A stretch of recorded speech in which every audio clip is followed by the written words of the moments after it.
Oh, hello, hello, hello. Stuff is burning. Um, yeah. So the it's great that fire extinguisher worked, but the fumes from the oil from a transformer, which potentially could be laden with PCBs, not good for anybody in the area, and it's certainly not the drinking water. We have in North Carolina, well, in Raleigh, there's this beautiful greenway that has this beautiful kind of wetlands that you go across, but it was right next to where they made transformers, and so it is a EPA Superfund site. So there's signs everywhere saying "Don't eat any fish out of this lake." Um, yeah, it's not good. Uh, so we watch old 16 millimeter films here, and that was from a collection, the Nelsons, and silent, but who didn't love a big fire? This is almost the antithesis. This is Squibb products, and it could have been a film strip.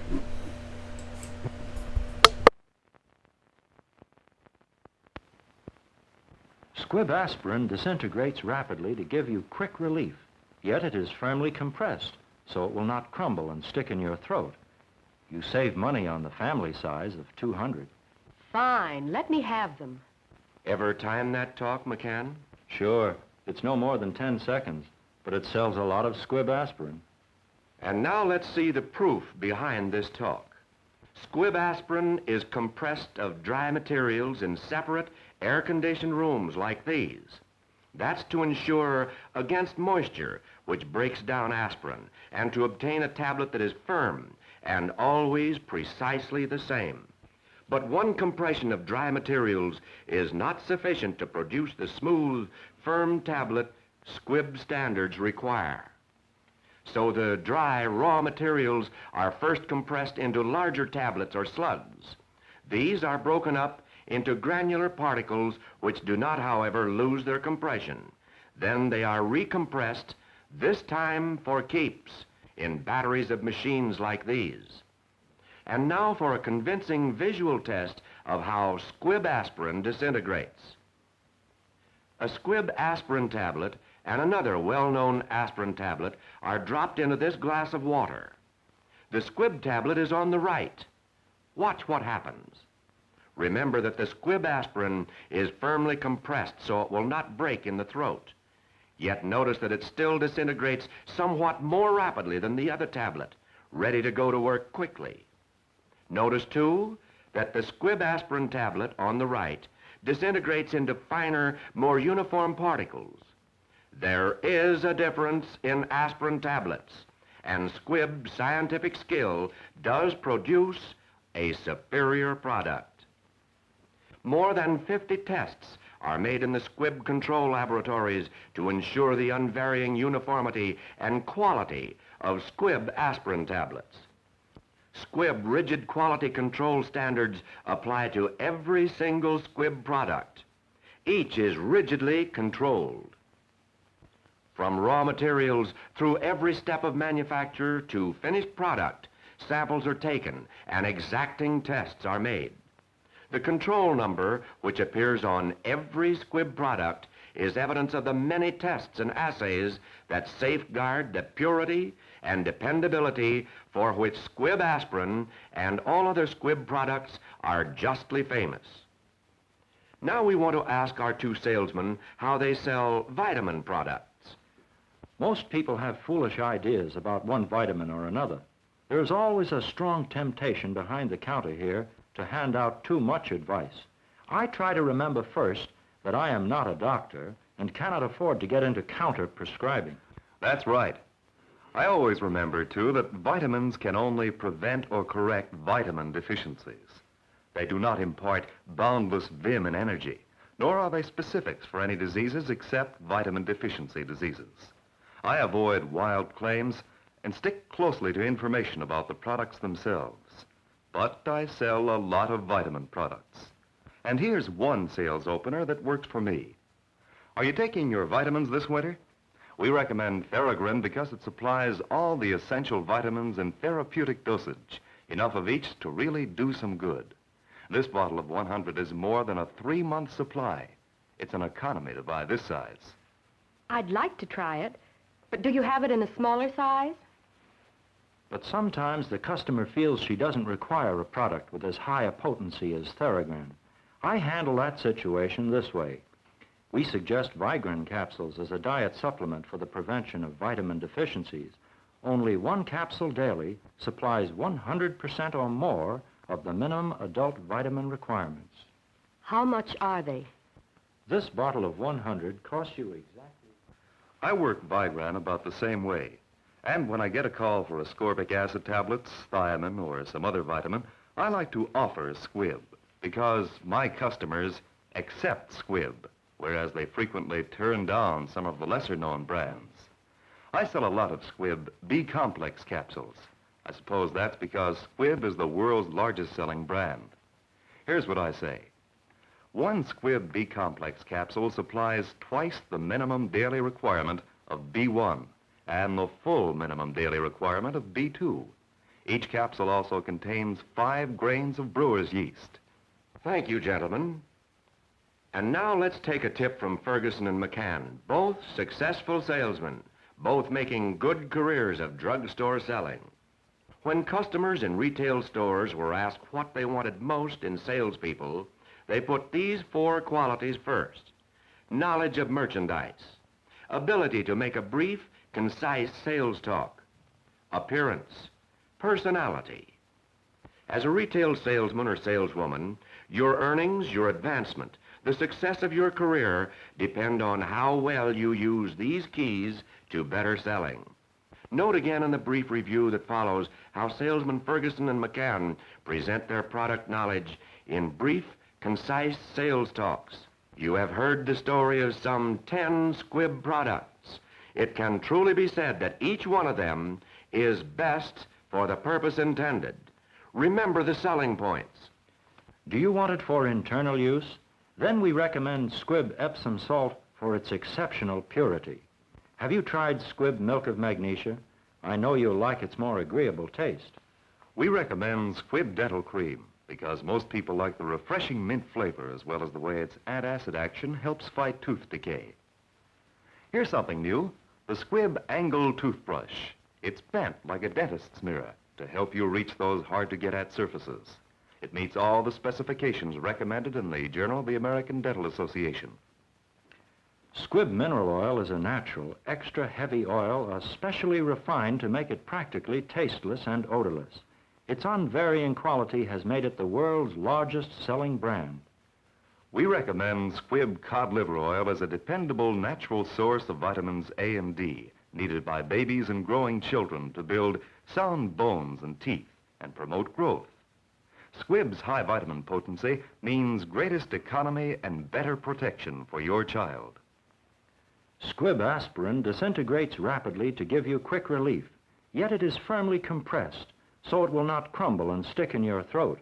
You save money on the family size of 200. Are you taking your vitamins this winter?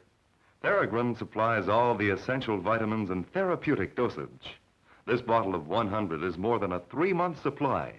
It is an economy to buy this size. We suggest Vigrin capsules as a diet supplement for the prevention of vitamin deficiencies.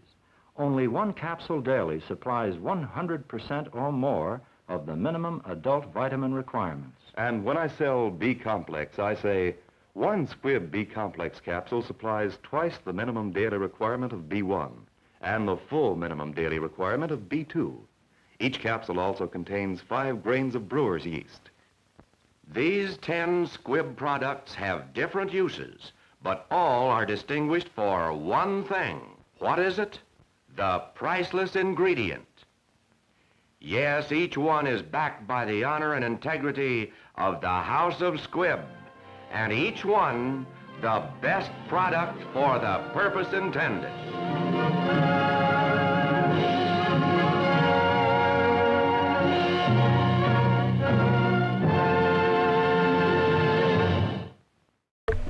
The best product for the purpose intended. You know who talked about the purpose intended? That would be William Street, the guy who owned the club. He often talked about the purpose intended of the club, which was to be used as a weapon. It's time to get up, work on your flat stomach, and looking good for your husband. This is the Debbie Drake Show. Enjoy.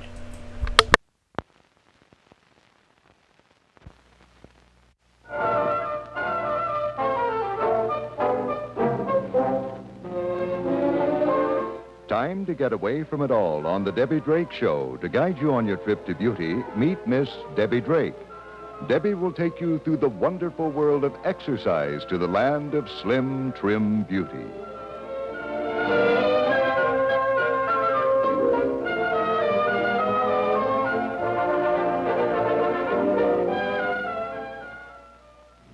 Well, hello, ladies and boys and girls. Say, have you ever had days you just don't feel like moving? Well, you know, if you give in to those days, that's when you're going to lose out on the figure by the end of the year, because it'll really amount up. You'll get several days during the year that you just won't feel like moving, but you've got to make yourself. If you're lying down, let's try this exercise. Just stretching way out. This is a good one to do in the morning. Now stretch with the right hand and left foot way out, and now stretch with the other one way out. This will give us the blood circulating and give us a little more energy, and stretch, and stretch, and stretch. Now get up on the side of the couch, and let's do a little stretching for the waistline. I want you to put your hands over your head and stretch, and then go down and touch your toes way down, then over the head and stretch, and down and touch the toes and stretch. Over the head, stretch way back, pull the tummy in, and over and touch the toes. Way over the head and touch. Now let's loosen up the shoulders. I think this exercise makes you feel so good. Just put your shoulders way up and then around. Make a little circle. Lift them way up and then around, way up and around, way up and around, and up and around, and up and around. Doesn't that feel wonderful? Okay, now here's something else that'll make you feel good. Taking some deep breathing exercises. Let's do about 20 of them. Take your breath in.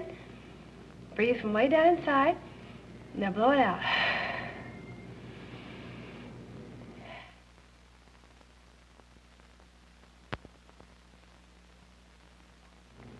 If you'd like to reduce or firm your double chin, I'd like you to try this exercise. Or if you want to keep from having one. Let's hold your head erect. Now, lean your head back, open your mouth, and try to bring your bottom lip up over the top one. That's the way. Now twist to the left side and hold the head back, and now do the same thing. Now to the right side. And girls, that's the one you should do every day if you want to keep that double chin away. Now let's get up and work on the hands. This is an exercise that I got in modeling school, and I find it necessary to do quite often to keep the hands limber and graceful. I want you to put your hands about like this and go up and then lead down with the left hand. You lead up with the right hand like this. Just go up and down, up and down, and up and down, and up and down. This hand exercise should be practiced every day. Up and down, and up and down, and up and down, and up and down. And I know everybody wants a small waistline, so let's put our hands out to the side, put our feet apart, and let's twist. Go down and touch the right foot, left foot to the left hand, in reverse. And 1, and 2, and 3, and 4, and 5, and 6, and 7, and 8, 9, and 10. Now for the tummy, let's hold on to a chair. And bring the right knee into the tummy, hold for a second, and then back down, and the left knee in. Tighten your tummy as you bring your knee into the tummy, and down. And 1, and 2, and 3, and 4, and 5, and 6, and 7, and 8, and 9, and 10. Another one for the waistline. Hands out to the sides, put your feet apart, and let's twist to the left side, and twist to the right. And 1, 2, and 3, 4, and 5, and 6, and 7, 8, and 9, 10, 11, and 12. Now down on the floor, kneel beside of a chair or the couch on your left knee, and we're going to work on the hips. When I say work on the hips, this time it's going to mean to shape and to firm or reduce. Let's bring the right knee into the tummy and stretch back. Kick way back, and then into the tummy and stretch back. Now, girls, let's do 10 on the right side and then 10 on the left side, and you count.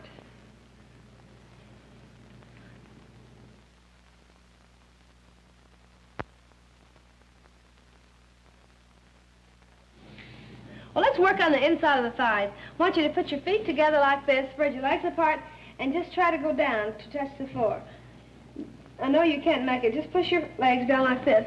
1 and 2, 3, 4, 5 and 6, 7, 8, 9, 10, 11, 12, 13, 14, 15, 16, 17, 18, 19, and 20. Now for the tummy and the thighs. This one you want to lie down flat and spread your legs apart. You can really feel it in the tummy. Spread your legs apart, then lift them up off the floor and put them together. Keep your toes pointed out. This works on the inner thighs also. Apart and together. And 1 and 2 and 3 and 4 and 5 and 6 and 7 and 8 and 9 and 10, 11 and 12.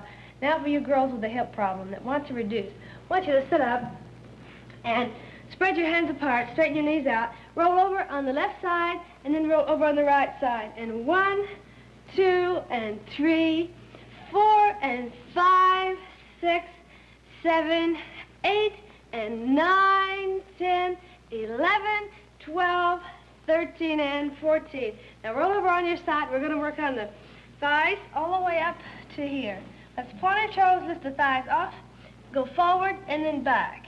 And forward and back, and 1, 2, and 3, 4, and 5, 6, and 7, 8, 9, and 10, 11, and 12. The same thing on the other side. Roll over. And 1, 2, and 3, 4, and 5, 6, 7, 8, 9, 10, 11, and 12, 13 and 14. Now let's work on the calves. I want you to get a chair, and you'll need a book. This is for reducing. So all you girls that want to reduce your calves, put the book down on the floor, step on it with your feet like this, let your heels go off the back and go up and down. Let's do this one about 20 times because we want to reduce. And 1, and 2, and 3, and 4, and 5, and 6, and 7, 8, and 9, and 10. Now, girls, go ahead and count on to 10.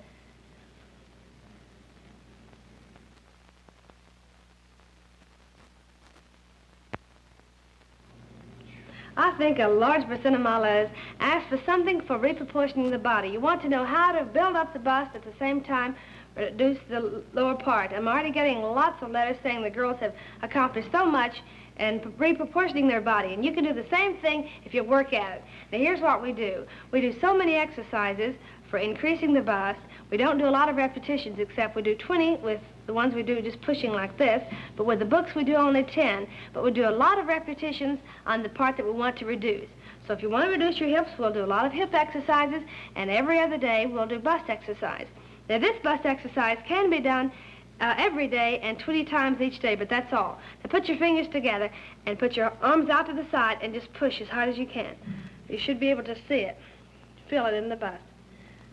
And after the show's over, I want you to take your clothes off and watch yourself in the mirror and see what's happening. Push real hard, and then relax, push, relax, and push, relax, and push, relax, and push, relax, and push, relax, and push, and relax, and push, and relax. Now, this one also can be done 20 times, but only once a day. Now, you do all the exercises exactly the way I'll tell you, or you can get bad results.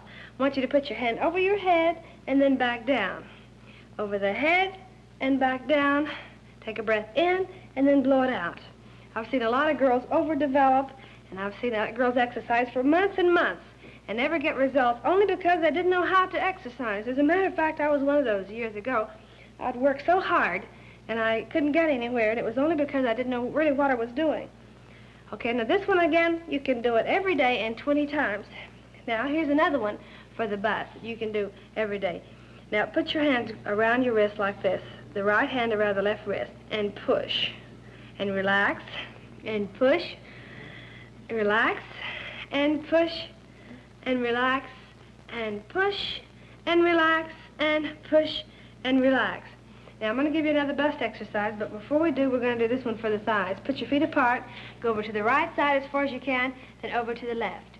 And 1, 2, and 3, and 4, and 5, and 6, and 7, and 8, and 9, and 10. Now let's get a couple books. One for each hand or whatever you're using for the bust exercise, and you'll need a couple pillows. And get down on the floor.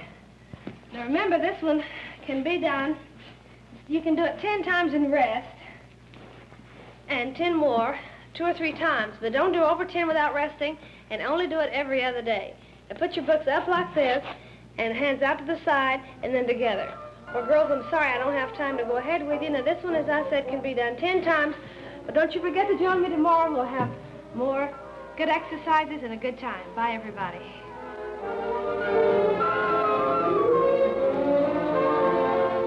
Be with us again tomorrow on The Debbie Drake Show. Your hostess on this trip to beauty has been Miss Debbie Drake.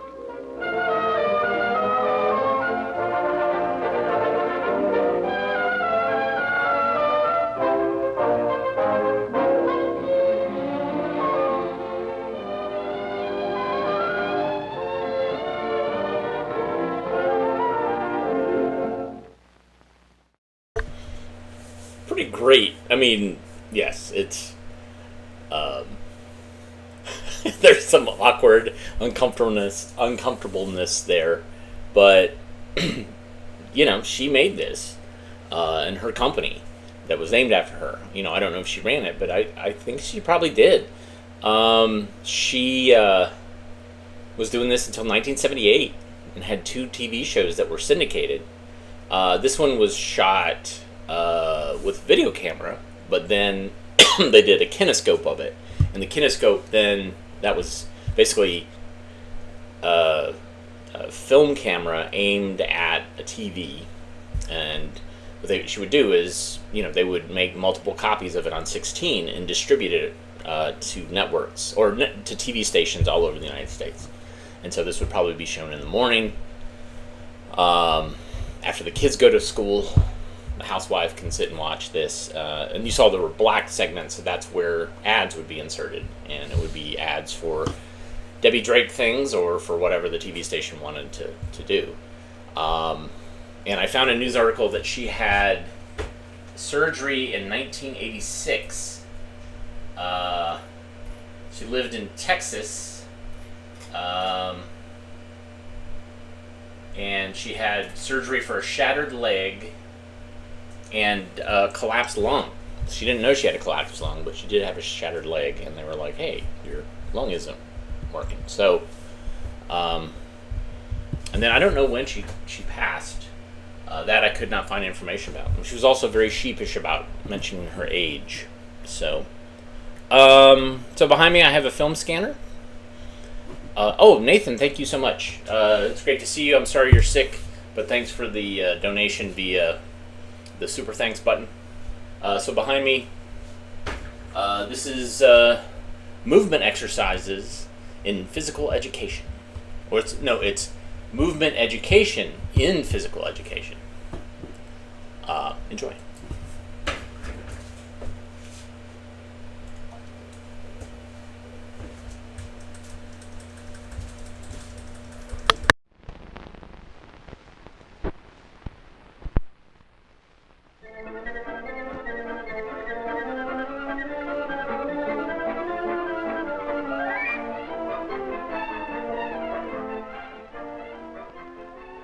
Movement is the language of action. Movement is basic to every action we perform, whether we are children on the playground or adults in a work situation. Here on the playground, children are engaging in their own choice of activity, moving as they will and enjoying their own movement patterns.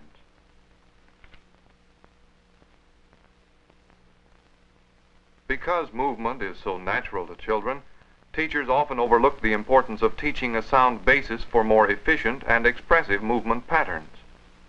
Such a basis can be provided by helping each child develop an awareness and understanding of how he moves, where he moves in space, and what his body can do. This film is designed to show these three awarenesses and their use in developing efficient and expressive movement patterns. In the gymnasium, children are encouraged to participate in a variety of activities for the development of these movement principles. In our modern elementary schools, physical education programs are conducted regularly with the development of efficient, effective, and expressive movement patterns as a major objective.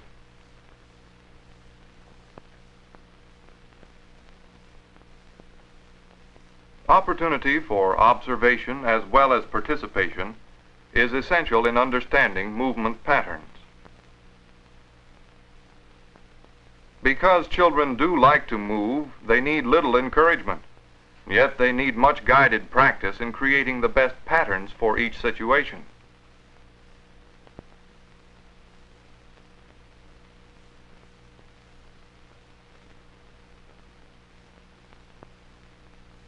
The beginning of each class is the time for movement practice. What are some of the kinds of ideas children have?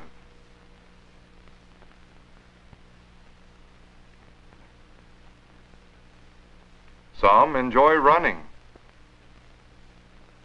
Kent enjoys this kind of turning pattern.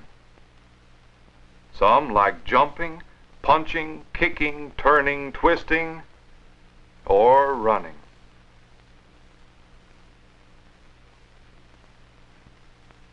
As children create, repeat over and over, and thoroughly enjoy their movement ideas, the teacher guides individuals in their work and discusses the vocabulary of movement as the children rest.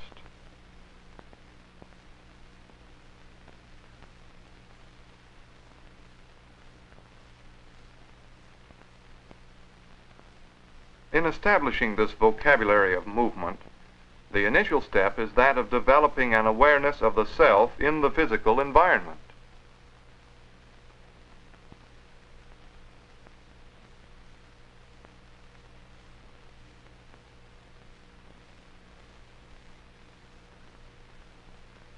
This awareness is transferred to game situations. Specifically, children must be aware of themselves in relation to the area they are in and to the people in the area.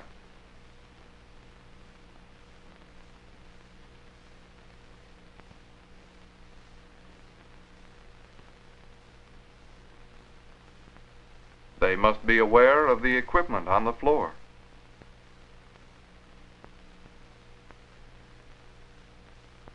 And of their partners.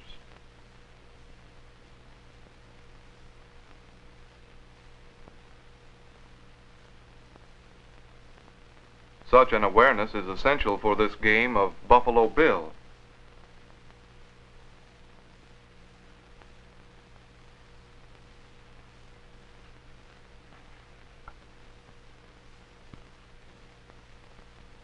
We find this also in tag in twos or any game.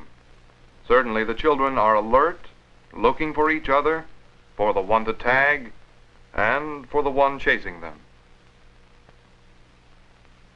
These children are discussing and sharing the movement patterns they enjoy. Debbie says she would like to show her half flip.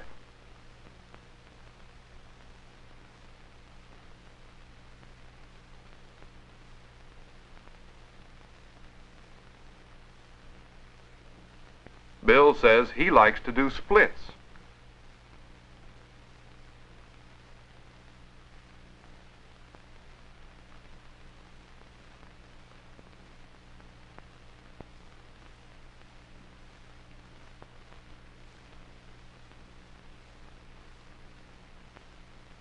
Connie likes to run in circles, and Billy enjoys melting.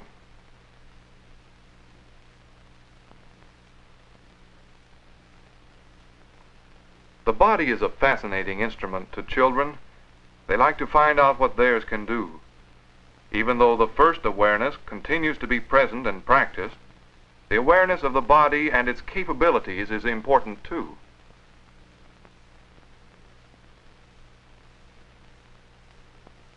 Watch these two first graders.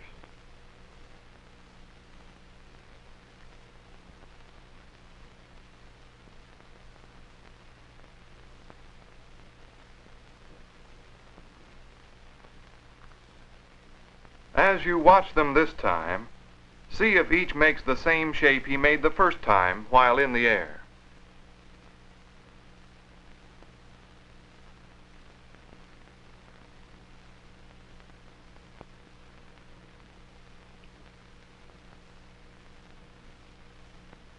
Can each repeat the same landing he did the first time?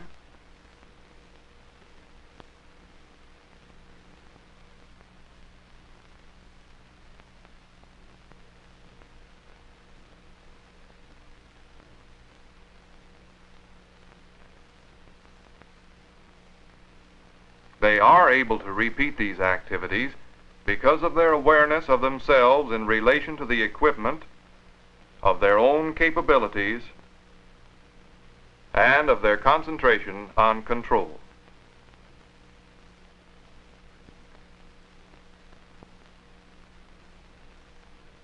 This is control and efficient movement.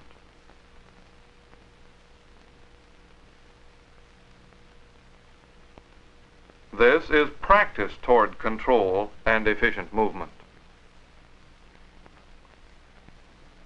Children in this 4th grade class are working on a movement pattern which involves a twist, a stretch, a swing, and a collapse. Jeff and Linda are showing their finished pattern to the rest of the class.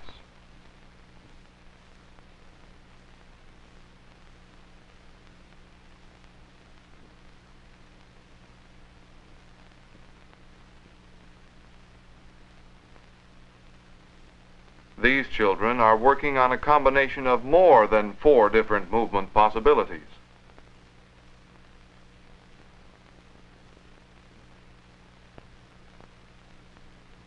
Can you see 7 parts to these patterns that Chuck and Eric have created?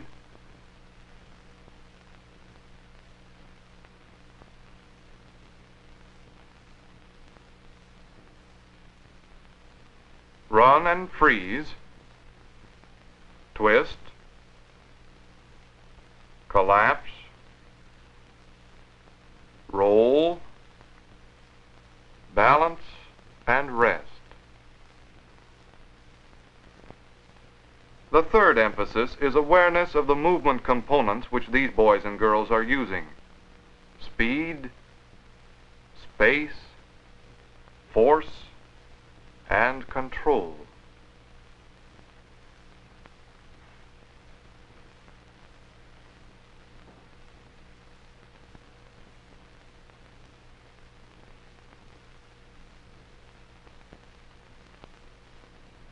Linda is emphasizing the use of speed in this movement. Is Debbie emphasizing speed, space, force, control, all 4? What of Bill's movement?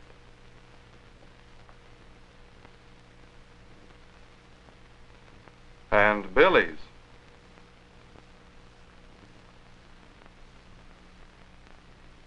Obviously, this hang of Bruce's emphasizes strength, which is an element of force.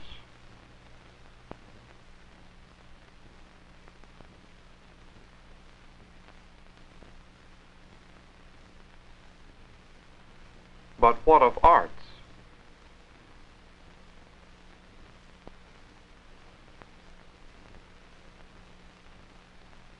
Apparatus is an excellent activity for developing awareness of these components of movement. Look for concentration on the components as these children work.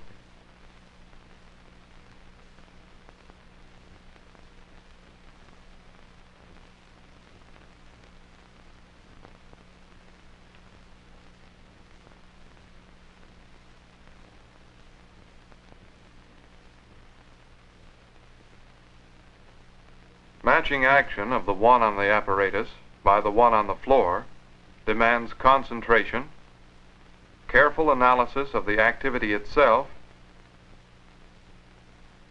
and cooperation.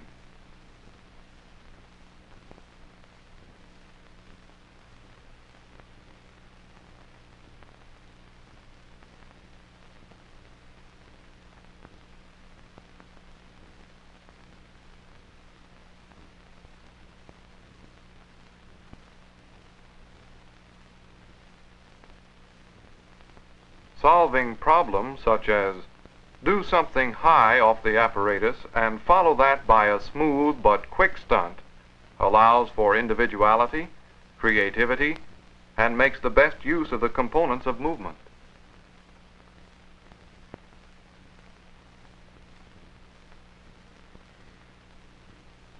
Practice is essential in understanding that force means heavy or light,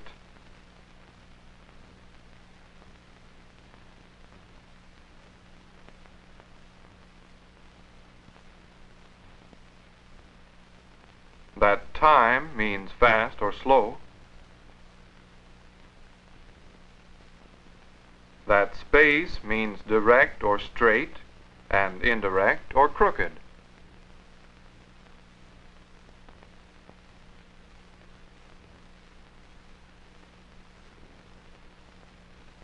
and that efficient movement demands control, not lack of control.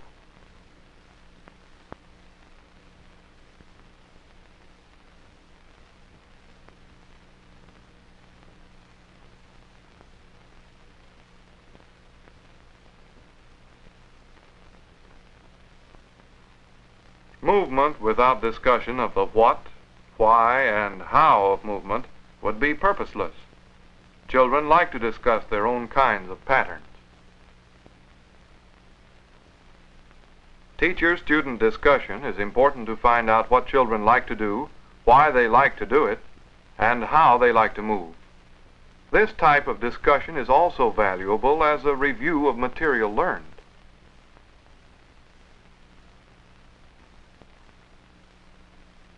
Mr. Van Atta has been reviewing the movement components with the 4th grade. Now let's listen as they bring out ideas on the self in the physical environment. Say it's a tag game, you have to watch out for the it and the other people so you don't bump into them. Okay, awareness of other people, person that's it or other people involved in the game. Jane? There are boundaries. If you're playing a boundary game, you'd probably be out if you went out of them, and you might bump into equipment and somebody could get hurt pretty badly. Okay, you mentioned 2 things then, awareness of the boundary lines and awareness of equipment. Now, is there some other thing involved? Jane? Well, when you're playing, don't run into a wall or something. Okay, the boundary may be a wall rather than a line, so you have to be aware of the boundary if it's a wall. All right, I think that pretty well covers the physical environment. Now, the next awareness that we are concerned with is the awareness of the body and its capabilities. Peter, will you put that on the board for us? Now, what are some of the capabilities of the body? What can the body do? Sally? Well, it can twist and collapse. All right. Twist and collapse. Bruce? Well, you can run and then freeze. Run and freeze. Priscilla?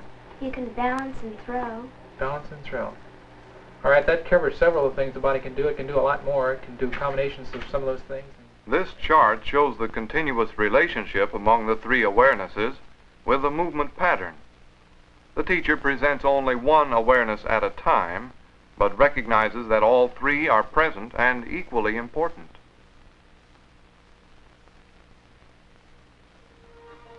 Skills for everyday activities, whether they be play skills, work skills, or skills for emergencies, will be effective, efficient, and expressive if we concern our teaching with the development of sound movement patterns.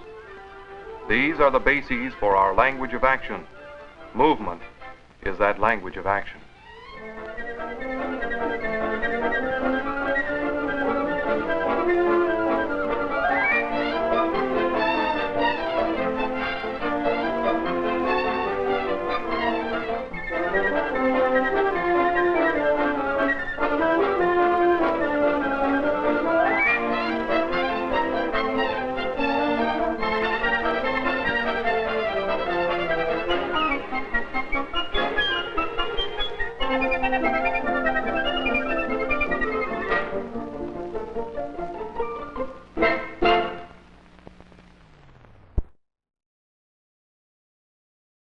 So I will let you in on a little secret.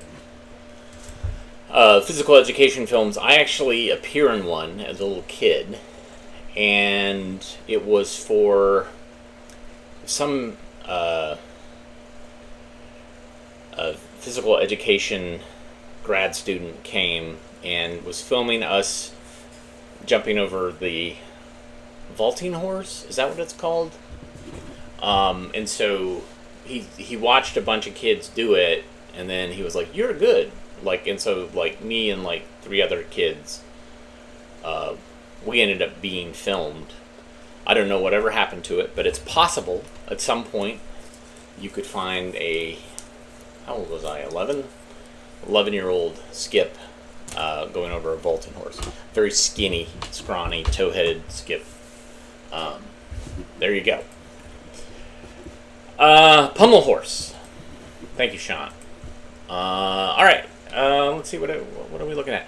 I found another film about the oil rig team and the safety problems in communication. This one's called Flowline of Understanding. Maybe this will answer the question about why one team had exemplary safety records and good morale and the other one didn't. Enjoy.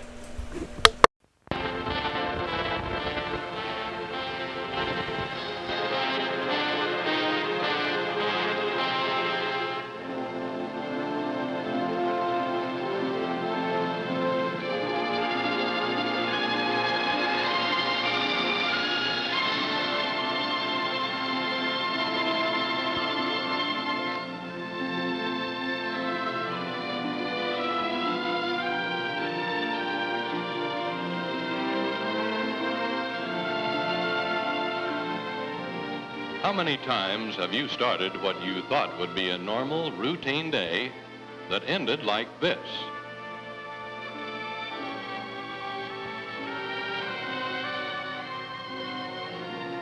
It happens to us all. More than a few of us have spent many restless hours wondering how we got into such a mess.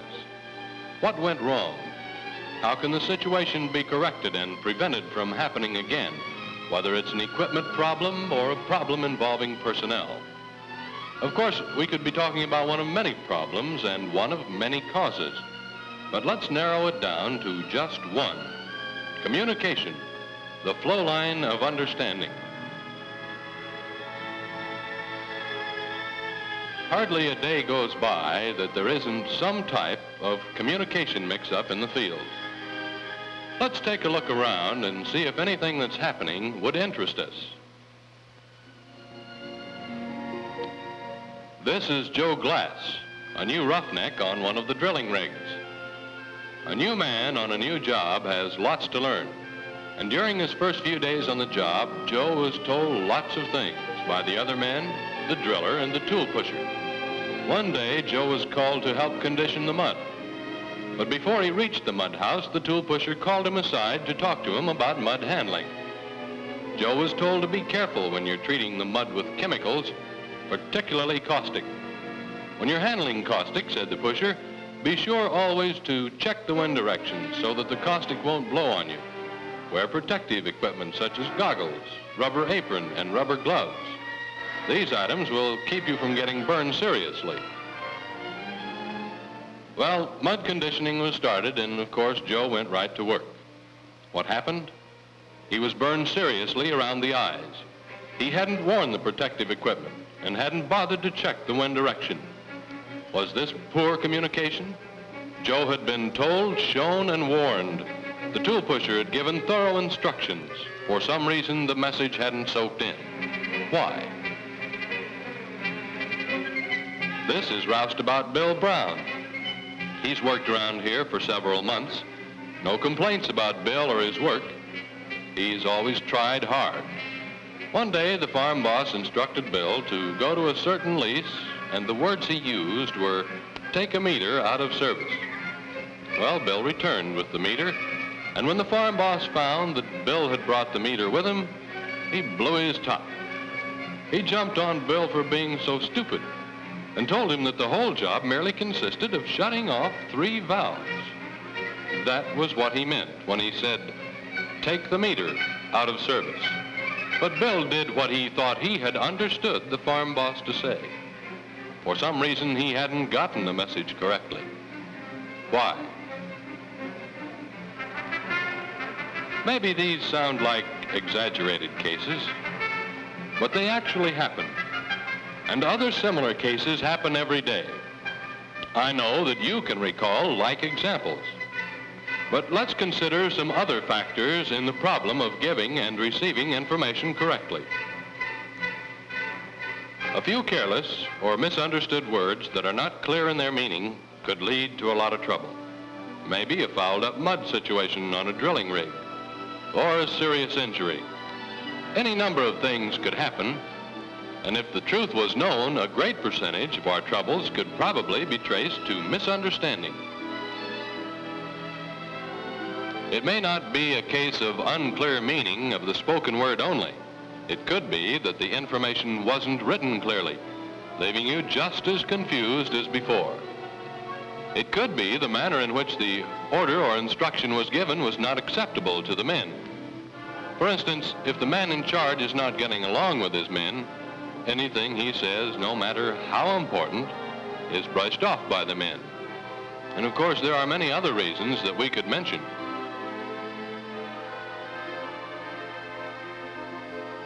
Where does communication start and where does it end? Well, that's a good question, and let's see if we can figure it out.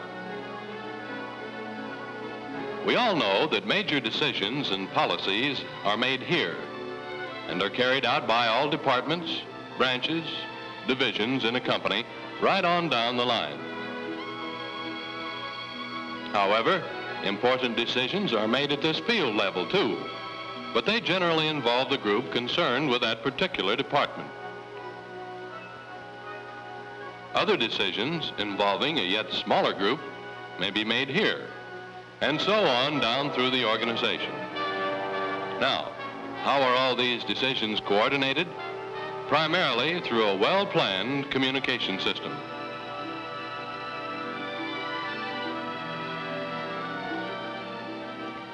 Management relies on this man, the supervisor, to get the job done, to convey the right information to his men.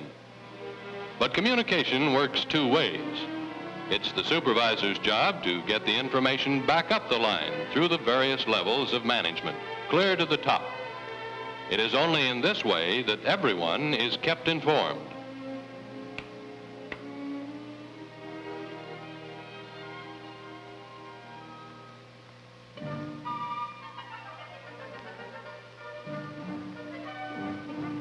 What kind of information are we talking about? Well, one type of information is a daily drilling report. Some others are production reports, equipment order sheets, maybe work improvement suggestions or new safety suggestions. All are forms of information, but all are useless unless they are understood, remembered, relayed correctly, and used the right way by the right people.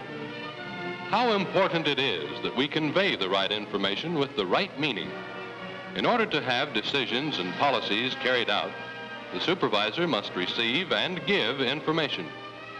The success of the job or policy depends greatly on how well the supervisor understands and the manner in which he gets across the ideas and information to his men. If the correct attitude has been established among the workers, an attitude for wanting to learn and do things correctly, the supervisor's job is much easier. This is true at all levels of the company. Efficiency depends on how much information is given and the manner in which it is given. But don't forget that someone has to be listening to what is said, and the supervisor should make sure that he is understood. The oil industry is a big one, composed of hundreds of companies. Why is it that so many of these companies can operate so efficiently? Is communications an important part? How big a part does it play in any company operation? You remember the cases of Joe Glass and Bill Brown. Who actually was at fault in these cases? What causes communications to fail? Is there a remedy? What can we as supervisors do to improve communications among our men?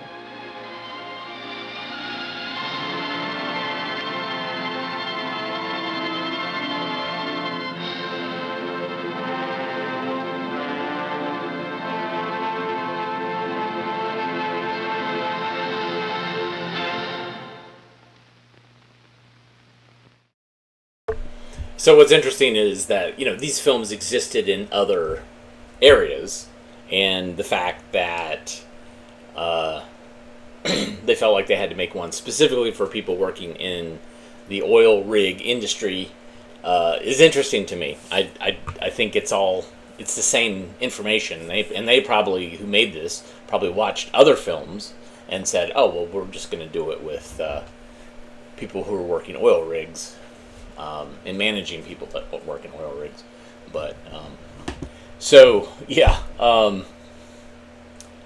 Kevin mentioned in the comments that he met Joe Glass in a video game. I used to work at the arcade at NC State for 3 years, my first 2.5 years at NC State. And they had Punch-Out, so every day, Glass Joe.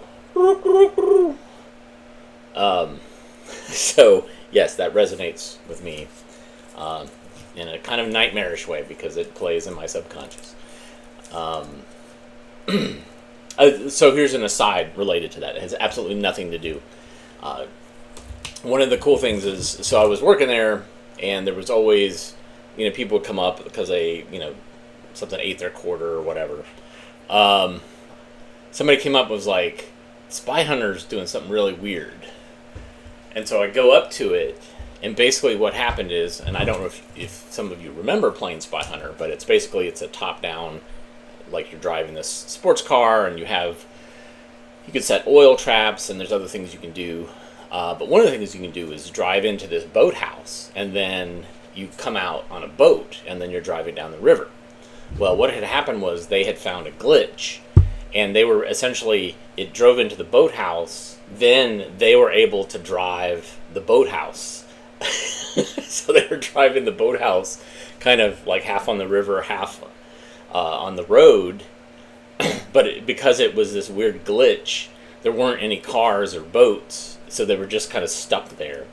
So there you go. That's my story. The other story, of course, was it my freshman year? No, it was my sophomore year. Ronald Reagan came to NC State and gave a speech, which was just basically about basketball. That's what got people excited. So I was working in the games room, which is next to the student center, which is in the student center, which was next to the Coliseum, or the where Reagan was speaking. So a whole week before, there were Secret Service people kind of walking around, and you could tell they were Secret Service people because they had like a little ear thing. I caught two of them playing Duck Hunt, and they were real good. I was like, wow. They were just like, pew, choo, choo, choo, choo, choo, choo. So, all right, those are my two anecdotes. I have other anecdotes about working at the games room. This is long before I was collecting films. What I would do is just do my homework. I didn't even play pool. I'm not very good at pool. So, join us tomorrow. Tomorrow's Friday. We'll watch some more films. And we will see you soon. Everybody take care. Have a great rest of your day. Feel better, Nathan.